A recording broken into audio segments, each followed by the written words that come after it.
What up, Wizards? It's Dev. Duskmourn spoilers day number 9, I think, officially. I don't know. I did lose count, and once I lose count, I tend to never find it again. But we got like 20 more cards to look at today, and a lot of them do look really exciting. It was a fine day of previews, but I actually want to start with something from yesterday because it was all the comment section could talk about. So I want to go ahead and clear it up. I was talking about this piece of new black instant speed removal that just says destroy target enchantment on it. And I was like, I can't believe it does that. What a color pie break. We've never seen that before. And I think that was the sentence that really did me in because I had completely forgotten at the time about Feed the Swarm, which is in both my mono black cube as well as 2 of my commander decks. So I don't know why my brain broke right there. There is exactly one other card in the history of Magic that does that thing, so I apologize for having forgotten about it. Especially considering there's kind of no excuse for forgetting about a card that I've cast like a couple dozen times at least in my life. So yeah, that happened. Feed the Swarm's a good card. We all love Feed the Swarm. But let's get over that and let's talk about the cards from today. Now, first of all, jump scare right here. Sorry, it's a little combat trick, but let's also look at Spectral Snatcher as well as Rampaging Soul Rager here. Now, jump scare is I'm not going to do it to you again. It's just a single white mana for an instant. Until end of turn, target creature gets +2/+2, gains flying, and becomes a horror enchantment creature in addition to its other types. Wow, it's only a single mana for +2/+2 instant speed. I've never seen a card does that before. Let's quit that bit right now before somebody thinks I'm being serious. But this is in fact like a kind of fine little limited combat trick. A mana for +2/+2 and flying, plus like I guess there's extra gravy on the card, too, if you want your dude to be an enchantment. There's got to be a reason, especially in this limited, right? There's something. But this is a fine little limited combat trick you'll play in your aggro deck from time to time, and you'll whistle about it, but you won't be that happy. I just want to say, too, before I move on, that I picture a nightmarish situation where, like, at pre-release, at least 7 different people do this when they cast this card during an opponent's combat step or something. Jump scare! And, like, don't do that. Don't make pre-release miserable for people who have, like, anxiety and stuff like that. Just play the card normally. Have fun when you play Magic. Maybe think about the people around you is all I'm saying. But let's move on to Spectral Snatcher here, which is yet another one of these like land cycling cards in the set. There's a bunch of them in a cycle at common. This one costs 6 mana, 4 and 2 black for a 6/5 spirit with Ward, discard a card. It also has Swamp Cycling too, which is like pretty good. It's a fine Magic card, man. I like basic land cycling stuff, and in this case, doesn't have any sort of actual keyword ability, but Ward discard a card is pretty good considering they probably want to do something about your 6/5. And Rampaging Soul Rager over here is 2 and a red. That's 3 mana for a 1/4 spirit that gets +3/+0 as long as there are 2 or more unlocked doors among rooms that you control. Well, that's going to be slightly harder than it seems. I think some of the time, I mean, there are rooms at lower rarities for this limited environment, but once you actually unlock a couple of doors, it's like, okay, you got a 4/4. I guess you only paid 3 mana for it, but in a way you paid like, I don't know, like 8 mana for it, kind of, because you're unlocking all these doors and stuff. So I'm just like not too sold on this dude. But you'll probably play it in the blue-red rooms deck in limited. I mean, why would you not, right? So I guess we can move on to Frantic Strength Manifest Dread, the actual name of the card, not the mechanic, but we'll talk about it. And then Malevolent Chandelier over here. Now, Frantic Strength is 3 mana, 2 and a green for an aura that enchants a creature, and it has Flash. The enchanted creature gets +2/+2 and has Trample. I would not pay this any attention if it didn't have Flash, but having Flash kind of makes up for the relatively high mana cost. They usually don't want combat tricks and such that cost this much mana, but when the boost lasts forever, so long as you control the creature, they get much, much better. So I don't hate this at all. I think I'd play it from time to time, especially considering it also triggers any eerie stuff that you have on the table. I think this thing's all right in terms of value, but Manifest Dread's up next. This is 2 mana, 1 and a green for a sorcery. Manifest Dread. That's the whole card, man. This has the same title as its text box. And nothing more, nothing less, right? There's not like more words in its text box than are in its title or vice versa. And you don't see that every day. It's kind of neat, but it's also slightly boring, right? Like a card that's just set mechanic and its name is Set Mechanic. It's a little, I'm not too sure about it, but 2 mana to Manifest Dread isn't the worst thing in the world. Again, in Limited specifically, I don't think this goes anywhere outside of there, but I also kind of don't hate this for various reasons, right? It'll help you fuel Delirium, Reanimator strategies in Limited, again, specifically, and Manifest Dread is just a cool little thing that has multiple, like, little payoffs for flipping guys up and stuff in Limited, so I don't know, like, maybe it's halfway decent. Again, you play this in a very specific Limited deck, but you don't do too much else with it. And then Malevolent Chandelier is just 6 old mana for a 4/4 artifact creature. It's Construct. It has flying. You can pay 2 and put target card from a graveyard on the bottom of its owner's library at sorcery speed. So I guess this will help you, like, unfuel Delirium for your opponent. And again, there's, like, multiple Reanimator strategies in this Limited environment. We've seen, like, 3 Reanimator spells. We'll see another one today, so there's a lot of them. And this will kind of, you know, help keep your opponent off of that kind of nonsense. Even though it's sorcery speed, you can still kind of dampen Reanimator plans. So it's not bad in terms of this Limited environment. And if nothing else, you get a 6 mana 4/4 flyer. And 6 mana is an awful lot, but a 4/4 flyer can end games of Limited. So, like, maybe you play it from time to time. A couple more cards in the meh section before we start moving on to good things. We got to look at Conductive Machete, Duskmourn's Domination, and Paranormal Analyst, which is actually kind of neat, but we'll look at Machete first. This is just 4 mana for an equipment that equips for 4. Equipped creature gets +2/+1, but when this thing enters, you manifest Dread and attach Conductive Machete to that creature. So this is basically what, like a 4/3 for 4 mana that any deck can play. Again, fuels your, you know, Delirium and stuff like that. So kind of neat in Limited that any deck can play this. And I actually think more decks will end up playing it than it currently looks like, because it doesn't look like too inspiring, but it also ain't too bad when you really get down to brass tacks. You know, even after they get rid of the Manifest Dread guy, well, it's going to leave the Machete behind. You can just equip it to something else. It's a pretty high equip cost, but +2/+1 is not shabby, as they say. And you can also just, like, flip over the guy you manifested Dread, and, like, suddenly your, you know, 4/4 gets +2/+1, and that's, like, way, way better. So I don't know. I think there's something to this as, like, a 23rd card in Limited. Duskmourn's Domination is just about the worst control magic you've ever seen, but it's still a control magic. You gotta respect it some. This is 6 mana, 4 and 2 blue for an R that enchants a creature. You control enchanted creature. Enchanted creature gets -3/-0 and loses all abilities, so, like, what's the point? Like, if it's a huge dude, it's not huge anymore. If it had any cool abilities, like you're stealing a Sheldred or something, well, now it's not even worth that. It's just, like, kind of blue removal that keeps the creature on the table, but now you can block with it, I guess. And it costs 6 mana. It's like, I really like control magic stuff. You have to be really, really awful to get me to not like you if you're an effect like this. And I think we basically hit that line. I think we have. But Paranormal Analyst is probably the best card on this slide, and probably in some ways the best card we've looked at so far. This is 2 mana, 1 and a blue for a 1/3 human detective. Whenever you manifest Dread, put a card you put into your graveyard this way into your hand. So you know how Manifest Dread works, right? You get a guy on the table and the other one goes in the yard. No, it doesn't. It goes in your hand. So whenever you manifest Dread, you get a 2/2 and draw a card. And this guy's only 2 mana to get on the table. And then start doing Manifest Dread shenanigans on turn 3, which is when you were going to do them anyway most of the time. So it's actually sick, man. This turns that 2 mana Manifest Dread spell that we saw earlier into just, you know, 2 mana for a 2/2 that draws a card when it ETBs. That's disgusting, man. Like, this does kind of cut you off from using this to fuel Delirium and all the stuff that I've talked about like 1,000 times in this, you know, set review that has to do with, you know, fueling your graveyard with Manifest Dread. It's fun. But, like, I think you would much rather put that card into your hand most of the time. And this just really boosts the value of a ton of, like, lower rarity cards in this set. This is definitely a signpost for a Manifest Dread deck in Limited. You want to get as many copies of this thing as you can pick up. But let's keep it pushing. We're going to look at Let's Play a Game, an Osseous Stick Twister, which sounds like a Monty Python insult. But let's look at Let's Play a Game first. And Wizards is playing too many games with some of these names, dude. They're going to get sued, but I guess this is barely legally safe. This is 4 mana, 3 and a black for a sorcery with Delirium. So if you have Delirium, you get to choose all of these modes if you want to, or any number of these modes, but if you don't have Delirium, you just choose one of these modes. On the first mode, creatures your opponents control get -1/-1 till end of turn. Mode 2 is each opponent discards 2 cards, and mode 3 is each opponent loses 3 life, and you gain 3 life.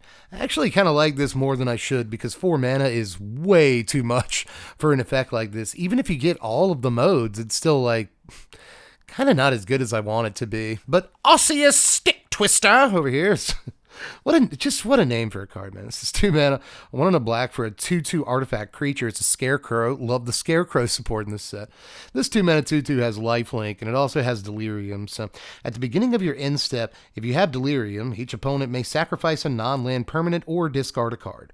Then Stick Twister deals damage equal to its power to each opponent who didn't sacrifice a permanent or discard a card this way. So it's a May effect. They don't have to do this, right? But if they don't, they have to take some damage. So this is obviously reminiscent of Braids, a Risen Nightmare that we have in Standard right now, and actually one curves into the other, but you're not actually fueling your graveyard most of the time in that case. And if you're not, then it's going to be kind of tough to get Delirium. So even in Standard, this is very likely going to be just a 2 mana 2/2 lifelink for like 3 straight turns some of the time, and that's not super good, but it's also kind of not super bad. Like, it can't be go for the throated. Against aggro, it blocks, trades some of the time, and gains you some of your life back. That's always going to be halfway decent. Lifelink's not a bad ability on a small guy, so long as he has okay power, and 2 is where okay power kind of starts. So, I don't know. I think the guy's kind of neat. As long as you have Delirium, he actually has a really, really sweet ability. And note that unlike Braids, like, you don't have to come down on any permanents in order for them to come down on permanents. But, of course, they don't have to do that either. They could just, like, take the damage, at which point, Anthem effects and +1/+1 counters and stuff like that on the Osseous Stick Twister, to get his name right, like, are actually really, really valuable. Plus, he has lifelink, so, like, making his power a little better is always good. Lifelink is super sweet on, like, a 4/4 or a 5/5, obviously. So, again, I'm not sure this guy has, like, real Standard relevance, but he's pretty good. But let's move on to Sporogenic Infection, as well as Cathartic Parting, which actually made me tear up slightly a little bit earlier when I first read it in the flavor text. And, but Sporogenic Infection over here. Let's look at this gross thing first. This is 2 mana, 1 and a black for an aura that enchants a creature. When it enters, target player sacrifices a creature other than the enchanted creature. When enchanted creature is dealt damage, destroy it. Okay, it's actually kind of neat. You can mess with the opponent in all kinds of ways with this. You either put it on their large guy and make them sack a small guy, or put it on their small guy and make them sack a large guy. It's actually pretty neat. You're basically saying, like, oh, you have a big dude and a token. Well, I'll put this on the token, and now you have to sacrifice your big guy, which is actually, like, pretty relevant. I've wanted that ability on my Tithing Blade more than once, and with that in mind, I think this could easily take the place of Tithing Blade in these, like, nurturing pixie builds we've been seeing on the arena. Now, Cathartic Parting is one of those cards that doesn't look great as far as the text box. Again, when it comes to the art and the flavor text, it's incredible. But, as far as the text box goes, I could see a lot of people kind of writing this off. But over 30 years, I've kind of learned to respect these sort of Gia's Blessing, kind of a Gaia's Blessing abilities. People get so mad when I say Gia's. Anyway, Cathartic Parting is 2 mana, 1 and a green for a sorcery. The owner of target artifact or enchantment an opponent controls shuffles it into their library. You may shuffle up to 4 target cards from your graveyard into your library. So you have to have something to actually target with this. So it may not be good in 1v1s, especially in game 1, right? But maybe in sideboards, whatever. But I would wager that in Standard, this always has some sort of target it can find. I mean, I long ago started putting like 1 or 2 of spells that can either remove artifacts or enchantments, or, things that destroy a non-land permanent or whatever. I've got like 1 or 2 of those in all of my best of 1 decks right now in the arena. So, I could see this being a 1 of in plenty of decks. It doesn't quite get rid of the artifact or enchantment forever, but it does take it off the table and doesn't even put it in the yard, so the opponent can't get it back that way. I actually have to draw into it, which I think is kind of neat. But in the meantime, you get this ridiculous effect that doesn't look amazing, and sometimes, I'll admit, is not in every game state, but in a lot of decks, this can actually be a great card to make sure that you can keep fueling your value, not deck yourself, and that's another thing that can be really important, depending on what kind of deck you're playing. So, again, this card may not look amazing, but you do have to respect effects like this, because sometimes they come in handy in very specific decks. Like, one more thing I want to point out about this card before we move on is that it doesn't, like, exile itself or anything. So, you know, like, one copy of Cathartic Parting can put other copies of Cathartic Parting back into your deck. And again, you just will never deck yourself. And that's actually kind of dangerous when you see that sometimes. But let's for real look at, like, my favorite actual, for real, I like them, commons and uncommons of the day. There's like 3 of these today. And we'll start with Live or Die. This is 5 mana, 3 and 2 black for an instant. Choose one. Return target creature card from your graveyard to the battlefield, or destroy target creature at instant speed. You know, 5 mana to destroy a creature at instant speed is not great, but you will use that mode some of the time. I promise that you'll use it on an Atraxa or like something like that. Guaranteed. When you need it, 5 mana instant speed removal is still point and click removal. You'll take it. But I guess the real story here is instant speed reanimate a guy, which like we've sort of had before. I think it was like Graveyard Shift allowed us to do that, and it didn't really make too much of a splash. But as far as this goes, the ability to, you know, also have the versatility. You know, if you don't have a thing to reanimate, or if you just would rather not die, you know, being able to just point it at a creature and never have to worry about it again is pretty sick. But, you know, obviously as an instant speed reanimator spell that just puts the Atraxa into play on your side during your opponent's combat step, I think that is obviously pretty workable too. Up next is Brood Spinner, which they literally like went to Michael's craft store and they got some googly eyes and just slapped it on the artwork. Igor did such a great job, and they're like, you know what this needs? Googly eyes. I'm pretty sure Igor put them there themselves, but probably at art direction's insistence. You know, this card may look weird, but it's actually pretty sweet, man. It's a black and a green, so 2 total mana for a 2/3 spider with reach. Already okay, right? But when it enters, you surveil 2. It also has 6 mana on this activated ability, so 4 a green, a black, and tap. Sacrifice Brood Spinner. Create a number of 1/1 black and green insect creature tokens with flying equal to the number of card types among cards in your graveyard. Okay, so I swear, this is a Charlotte's Web reference. I mean, I guess it's just spiders do this, so it's a reference to like the birth and life or death cycle of spiders. But in Charlotte's Web, you know, she doesn't live for very long. She has to explain to Wilbur at the end that she's weak and she's going to have these babies, and then that's going to be it for her.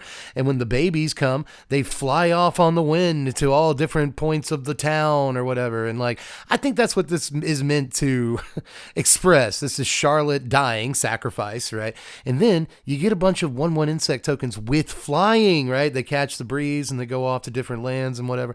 So this, to me, this is a Charlotte's Web reference. It always will be. But what it actually is a 2 mana 2/3 reach. So again, I hate to repeat myself, but I do that way too much anyway.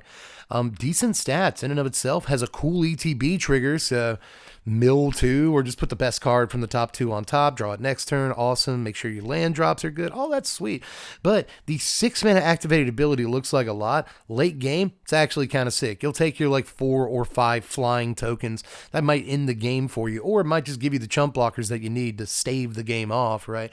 Aside from that, it's instant speed. You can use this ability at instant speed, and I feel like that's relatively rare on abilities like this. They insist on being sorcery speed like all the time, but in this case you can do it EOT or combat step or whatever, and all that's really cool too. So I like this guy a good bit, man. These black-green mill decks like Insidious Roots and just any black-green mill deck might actually think this is sweet. You know, like Tyvar can get it back and stuff, and if you have enough mana, can use its tap ability the same turn, because that's what Tyvar says cards can do. So, I don't know, man. It's just a cool card, all things considered. I like it a lot. And we also have to look at Bale Merc Leech, man. I'm excited about this guy. He was made just for me. Just a common. But the commons are some of my favorite cards today, man. We'll talk about another one in a second that's incredible. But Leech is 2 mana, 1 and a black for a 2/2 Leech. Makes sense. With Eerie. So whenever you Eerie, each opponent loses 1 life. It's so good. An Enchantress that just like pings my opponent. You know I'm going to be into that. It basically combines my 2 favorite things, and it's so much better than like Wicked Visitor, although I guess it goes along with Wicked Visitor if you're also putting enchantments into your yard, which just got a lot easier actually with all of the, you know, sacrifice and enchantment enchantment effects in this set. So maybe Wicked Visitor just got, a little stock boost, but still, Belmurk Leech is insane to me, dude. Like, I want to build like a mono black deck where you start on Iridescent Vine Lasher, turn 2 Belmurk Leech, and then turn 3 you're off to the races, playing lands, you're casting like Hopeless Nightmares and other cheap enchantments. You're just like draining your opponent so fast. So I love garbage like this, and it probably isn't amazing, but it is pauper playable, which I think is like worth noting if nothing else. But I think there actually is a ton more else that I want to note with a card like this, man.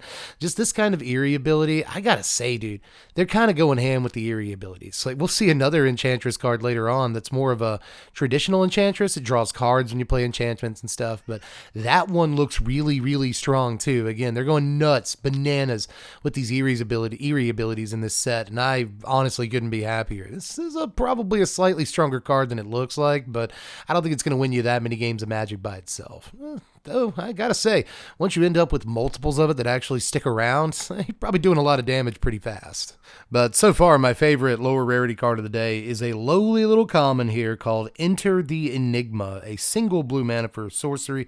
Target creature can't be blocked this turn. Draw a card. Boy, look at that cantrip. Look at that beautiful little cantrip right there. A gorgeous magic card. So it's an Artful Dodge, or an Infiltrate, or a Distortion Strike. I think there's only been a few of these ever printed at 1 blue mana, and usually they're pretty good. Like, Artful Dodge is great. Distortion Strike is great. Rebound is good ability. So I don't know. These effects tend to be at least okay, and even playable in Commander and stuff like some of the time. And I think this is actually probably standard playable, guys. I'm not quite sure, but it's especially good in any of the, blue-based toxic builds, like Simic Toxic. You target your Rod Priest with it, you get in with combat damage or whatever, you're feeling good, So, or maybe you have a Rod Priest out, you target, you're like, what is it, the 4/4, like 3 mana 4/4 guy with Toxic 2 and Trample. You target him, opponent gets a poison counter, you get in with him, opponent takes 4 and gets 2 poison counter. Just, altogether in the Toxic deck, it looks unbelievably good. And you draw the card too. Come on, man.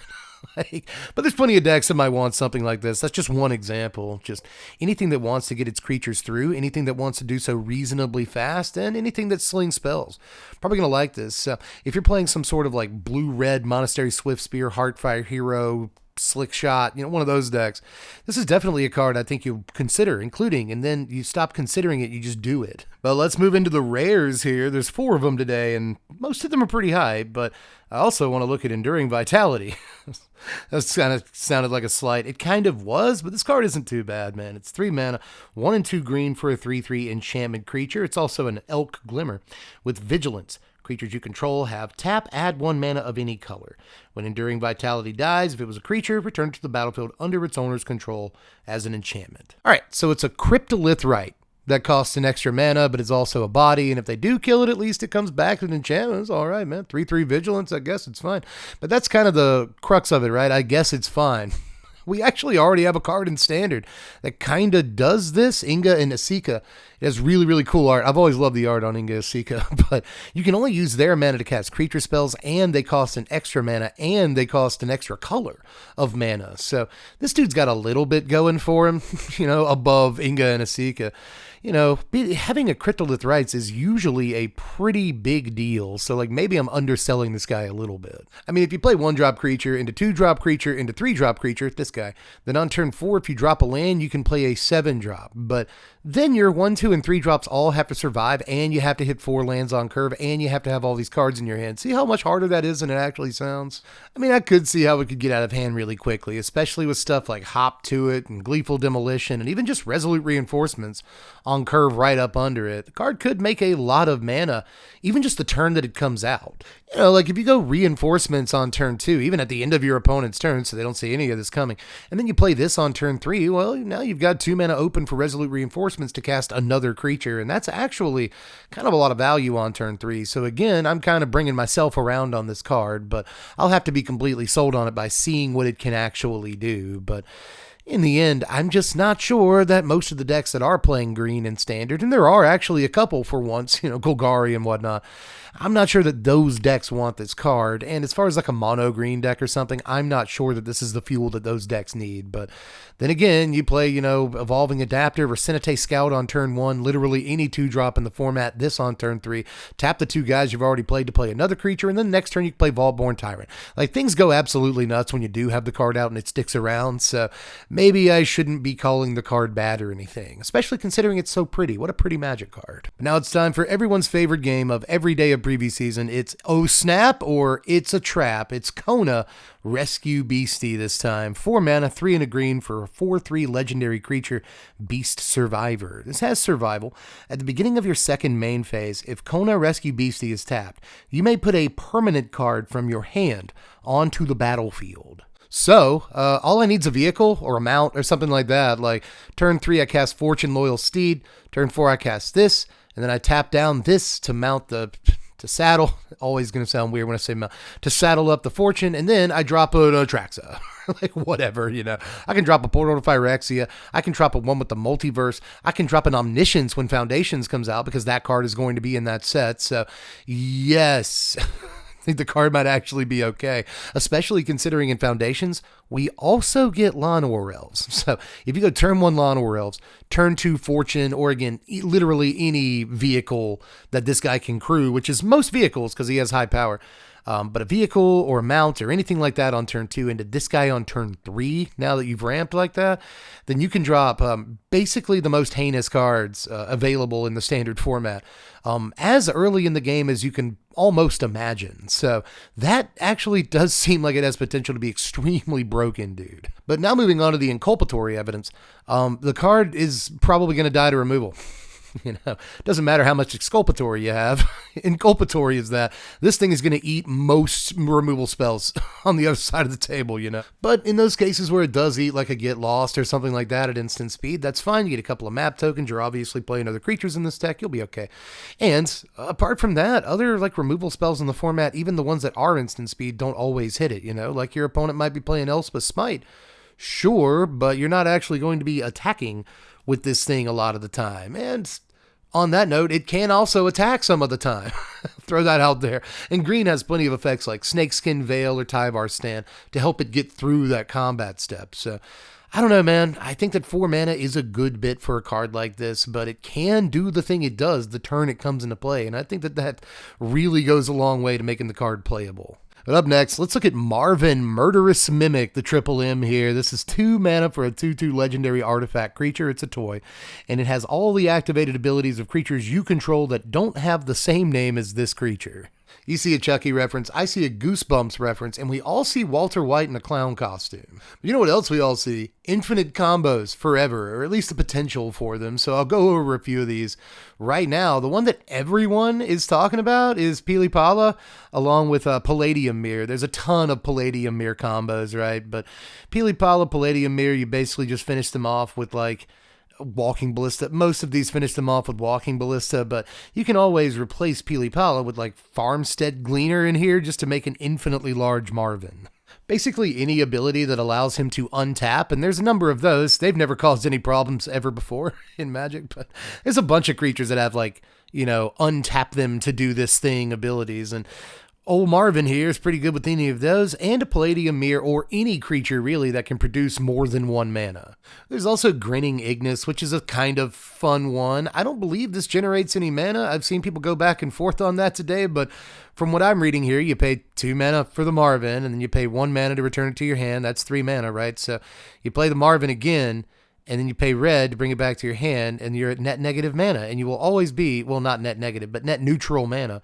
And you'll always be at net neutral mana when using this combo. So I don't see how it generates mana, despite what some people have said on the internet today. But again, maybe I'm just being a big old stupid, but I'm pretty sure you have to use all 3 of the mana to play it and then use the ability again.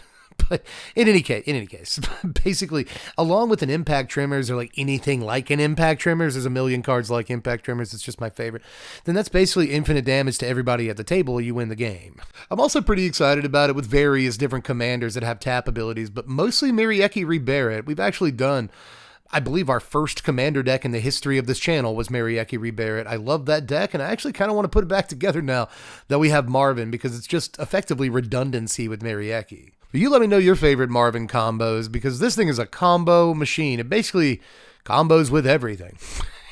Not every card in Magic, but basically anything that has an activated ability. That's a ton of different things to choose from, but there are some particularly powerful ones and some particularly like synergistic ones that lead to ridiculous combos and stuff. So if you've got something that I didn't point out with Marvin, it turns out there's like 500 things I didn't point out, then let us know down there in the comments section, because this is a fun card to brew around, whether it's, your actual commander or it's in your 99, because even if it's your commander and you're stuck with like colorless stuff, there's still plenty of things you can do. But final card of the day, so far at least, is Essence Tracker. I've also heard Ephemera Tracker, but this card is really good. It's 3 mana, 2 and a blue for a 2/3 human scout with flash.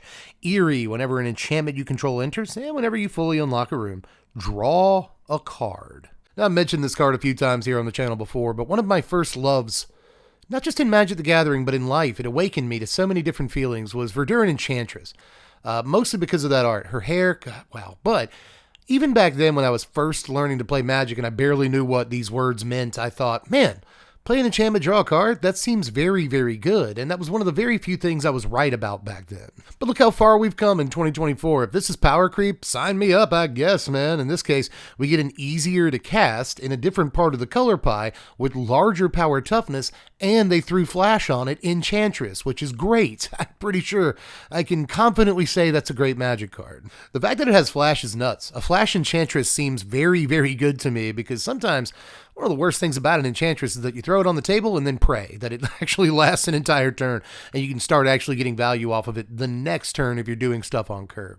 This helps to mitigate that problem quite a bit. There's actually a couple more things I want to point out about this card. First of all, you can curve it into a Nico, and that's pretty sick because you can play it at the end of your opponent's turn, and then on your turn, drop a land, immediately play Nico, and you get 2 shards, which means you draw 2 cards. That's 4 mana for a 3/4, draw 2 shards that'll draw you more cards and get you scries and stuff. Maybe they can turn into copies of your Enchantress guy and then play more enchantments and draw a ton of cards. Like, I don't know, it seems pretty good to me to do that. But we also just saw a piece of enchantment based like blue removal yesterday, like Unable to Scream or something like that, that looks even better than a Witness Protection. So that means that with this dude in the format, we have a 1 mana blue like Swords to Plowshares that can potentially draw a card for you.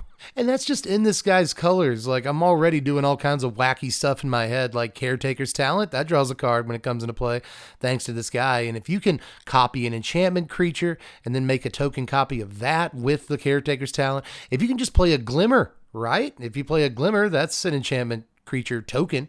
And then you can just like copy that token and draw a card, right? So like there's a bunch of stuff you could potentially do with this dude in Standard. Enchantments are already kind of a thing in Standard. People are playing a lot of them.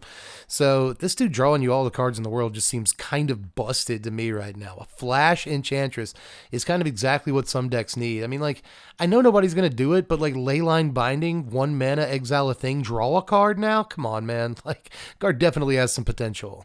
That's it for the spoilers today. We just did a reload on Mythic Spoiler and MTG Previews. Check out those sites if you feel like seeing all the spoilers from every day, or just watch my videos. But anyway, there are no more cards today, at least 4 now. So that means tomorrow we'll have one more big day of couch spoilers before we hit Thursday. And that's going to be the day that we review every single card in the set in a speed run live on Twitch. So make sure you're followed over there if you're not yet, so you can watch me subject myself to that. Apart from that, you can check out the Patreon if you really want to support the content. It's just $1 a month at the bottom level to do that. And you'll get to vote in like polls and stuff for what decks we do and what videos we do as part of Duskmourn Standard. So if that sounds nice to you, or if you just want to support the content because you don't have to like my face, but you just like having a spoiler season to watch a guy do this, it's just $1 a month to make sure that gets to keep happening. Apart from that, like the video on the way out and make sure you're subbed to the sandwich. But there is one more thing I want to get to from yesterday before I actually close today's video out. Now, I've already talked about the, this is a black instant and it kills enchantments, and that never happened before, but it totally happened before. I actually think that the more egregious error from yesterday is that we covered Enduring Courage, and never once did I make a Courage the Cowardly Dog joke, even though the card is itself a dog. It was right there, and I know that you come here for the puns, and I am so sorry I didn't deliver on that one. Even Ziggy's upset with me for that one. He's sitting all the way over there. He's meowing at me between takes and stuff. You all right, bud? But anyway, that's all we've got for today, everyone. You might say that is Allski Kowalski, Itsky Lewitsky, and I'm also donezo for this one, so I'll catch you with tomorrow's spoilers tomorrow. That makes sense. And, yeah, love you. I'm Deb from The Place. Thanks for watching, Wizards. Spread love and be kind. You're a good boy. You're a good meow. Yeah, you're a sweet man.